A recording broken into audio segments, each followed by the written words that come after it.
Oh, we also installed this recently. Thank you, Kazu. It is actually so sick in JDM.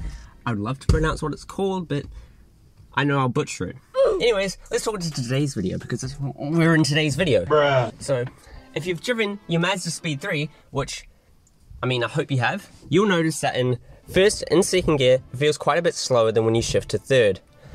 Now that's because these cars have a boost limit or a torque limit in these early gears. So, we're going to delete them. If you want to know how to delete them, skip to this part of the video. But if you want to learn how they work and what we're doing and understand it, that's what I'm going to try to explain now.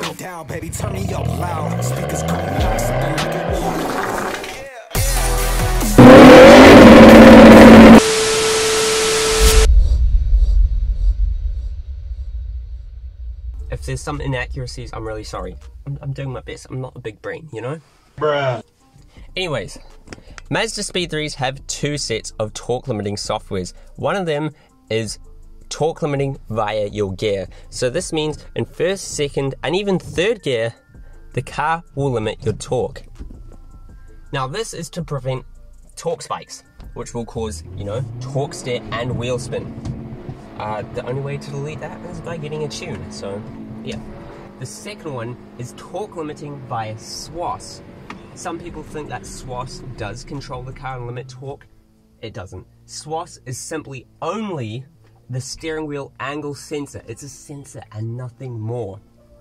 So what happens is that, you know, we put our foot down, the car starts to torque steer, and the SWAS is all like, oi, torque limiting software, mate. The steering wheel's being turned, mate. And then the torque limiting software is like, yeah, mate, we don't want none of this torque steer. So it'll limit the torque, and it does that by boost and AFRs and your timing. There's a second way it can be started, and that's, let's say we're driving around, we're going around the corner. Officer, I got one question for you. What are those? And we put our foot down on the gas a bit. The torque limiting software is like, mate, you could end up understeering, so it will limit your torque so you don't end up understeering. I've sometimes seen this being quite violent on other people's cars, you know, they'll go around a corner and start, like literally like, with gas.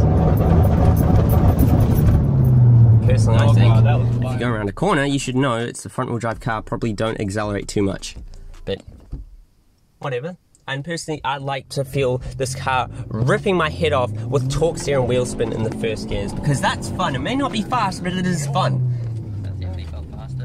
The only way to delete this is by unplugging your steering wheel angle sensor.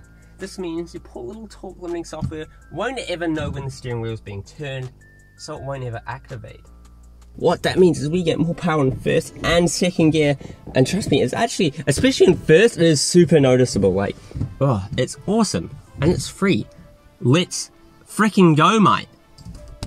Okay guys, so we're with the steering angle sensor plugged in right now. I'll show you what it looks like before. Look into second, put 3.5, wait, let's go.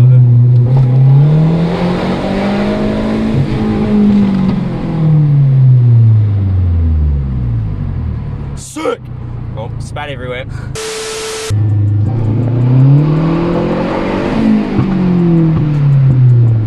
So let me show you how to do it.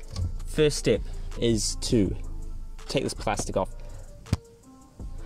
So if your car has keyless start like mine does, just pull that out.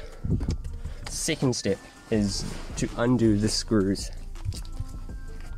There is screws here, and one all the way back here in the Gen 1. It's quite awkward, you gotta break your back on this thing to see. Oh. Is this hot? Is it a hot position? Oh my god, come on. I feel like in a lot of the mod videos I do, we're going to be talking about this person called Rebecca. Now, she watches a lot of the videos, probably watching this one. Shout out to you. Her idea of modding a car is very different to mine, right? When I mod a car, it's for, you know, fun factor. When she mods a car, it is solely for performance. You know, I will delete the SWAS in this, right? She won't do that because she'll want the best 0 to 100 time, and deleting that just gonna create too much wheel spin, so she won't. Rebecca won't like this mod. She won't like a lot of mods I do. Anyways, once that's done, we've got to separate these two things by pulling up on that, easy, and then pulling down on this. Ow! Pull it down on this side. If it would stop beeping would be nice. Shut up, man!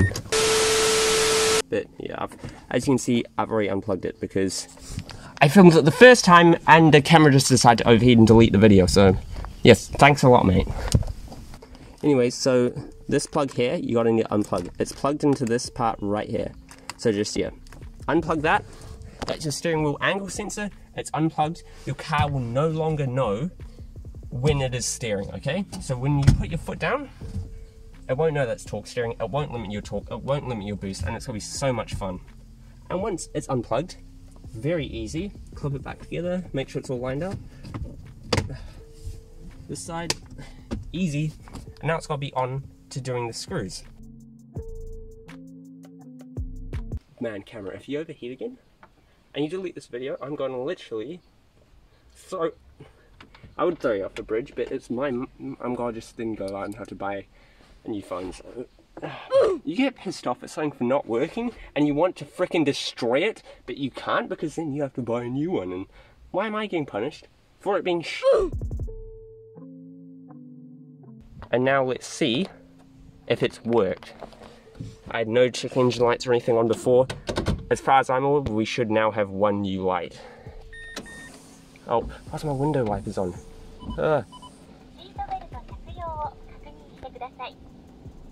Yeah, thing speaks Japanese. JDM as fuck. Yep. So it's completely right. You'll have this squiggly line car, which means the steering wheel angle sensor is unplugged. And you can have a lot of fun. Yeah, let's go and push too much boost for the streets because, you know, we love hot import nights. My brother's telling me I gotta go my food, so we'll do that. And then we'll hit the road. Let's turn it off. Listen to this, listen to this. Sheesh! There, egg toast. And such a nice view. Like, oh yeah, look at that.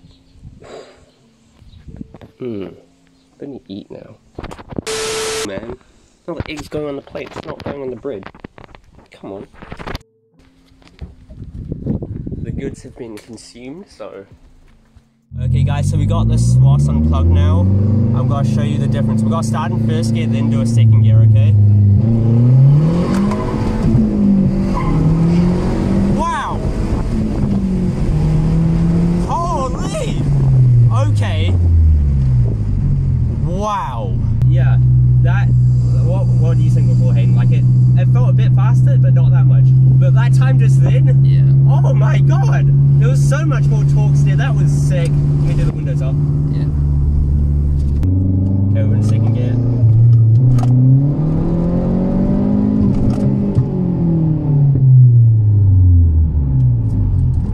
Wow. Wow. What do you think, Hayden? Just you can tell by the steering inputs and trying to control it, it seems a lot more aggressive. Yeah. So, how much horsepower do you feel like it added? That one back there was probably like 60, the other times probably felt like 35.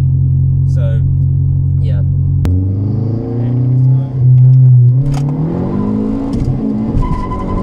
Wow! Holy!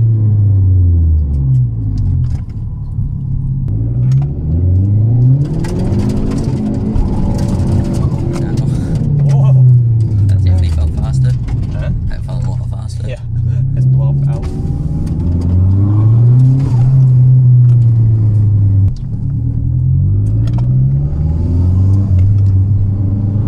One thing I feel like it feels a lot faster than the initial speed. It feels like, yeah, it isn't trying to not break traction. Okay, cool. Hayden just explained it very well. The car's not trying to keep traction, it's just, here's your power, mate, good luck.